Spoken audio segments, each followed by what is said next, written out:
ஆயிலே இல்லாத chicken gravy எப்படி செய்யலான்னு பார்க்கலான்னு வாங்க. 1/2 கிலோ சிக்கன் கழுவி வச்சாச்சு. 2 பச்சை மிளகாய், 3 தக்காளி, 4 வெங்காயம் கட் பண்ணி வச்சுருக்குறோம். பூண்டு பல் ஒரு 10 to 12 அதே சைஸில் இஞ்சி எடுத்து வச்சுருக்குறோம். 1/2 கப்பு தயிர். மசாலா பார்க்கலாம் வாங்க.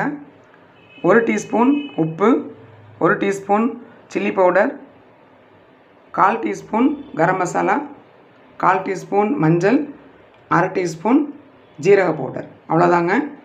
இந்த எல்லா மசாலாவையும் போட்டு மிக்ஸ் பண்ணி ஹெல்த்தியான சிக்கன் கிரேவி செய்யலாம்.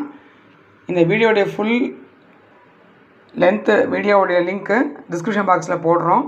கண்டிப்பாக பார்த்து நீங்களும் ட்ரை பண்ணுங்கள். Happy living, healthy cooking. Thanks for வாட்சிங்.